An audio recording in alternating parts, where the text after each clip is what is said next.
Okay, this is the BHM Medi lifter, floor mechanical lift. So I'm going to go through some of the features of this. So first I'll point out the red lever here, and this is the emergency down button. So that only works, well, it's not a button, it's a lever. So instead of trying to just lift it and leave it, we've had people that wonder why it's not working. You have to lift it and hold, and the weight of the resident will lower them. So if you get into trouble with the lift not working, that's how you would safely lower the resident. If I turn it around the other way, you'll see the emergency stop button here. And it has a manual onboard up and down buttons, as well as the remote buttons. And you'll see that on the remote handler, it has several on there, up, down, left, and right. You don't need that. That's because the same control works for the ceiling track system as well. And then it's got two buttons on the bottom that would open and close the legs if we had the electric model of that. So the only buttons that are going to work are going to be your up and your down. Okay? And then the floor kicker is a manual floor kicker. So that's going to save the juice in your battery, and it's also a little bit quicker. So that was something that the staff had requested when we purchased these. Your battery pack is here. To release the pack, you're going to push on both buttons here and pull it out. You would charge it in the dirty utility room. We have the charger set up. And then you have over here the sway bar. This one is padded. It's got the 4 safety hooks on each end, so that you need to make sure that when you put on your sling that you've actually caught it well behind the safety latch, so that the sling isn't going to slip out of there. It's got a manual braking system on the back 2 casters.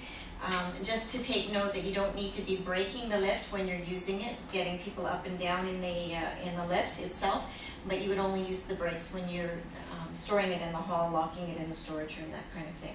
All right, so we're going to go through and demonstrate. Oh, one more thing I forgot is the weigh scale on this one. Not all of the floor lifts have a weigh scale, but this one does.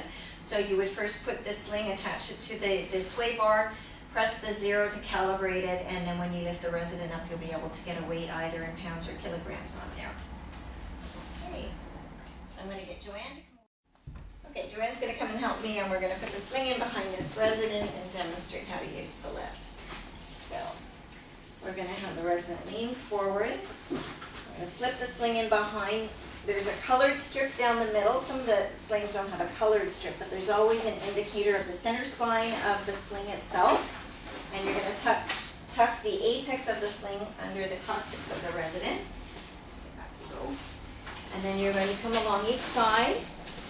And using good body mechanics, you're going to tug on the leg piece, lift the thigh, and slip the piece up underneath the leg. Crisscross the straps. Okay, and the color coding in the loops is an indicator of the position that the resident will be in the sling. So if you're using the longer loops, she's going to be in a more of a reclined position. Shorter loops, she'll be more tucked. So let's go with, you've got the bottom ones there. Okay, let's go with black on the bottom. Let's lower this a tad.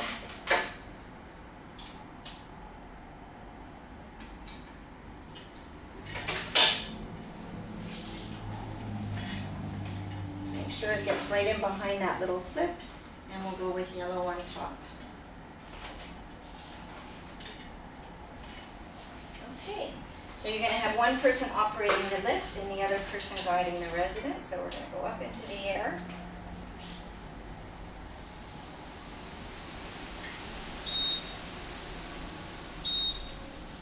That little beep that you're hearing is telling us that the battery is low on power, so you want to make sure it gets charged soon. All right. So if we clear her a little bit, you can see the straps on the back of the sling, and those are used for positioning and guiding the resident when you do help her back into the seat of the chair. Sometimes I actually even guide right in behind the sling, because the point of control is right around the pelvis. Some of the straps have some of the slings have a lower strap, so you can get good control over the pelvis. So we're just going to put her back and lower her back into the seat.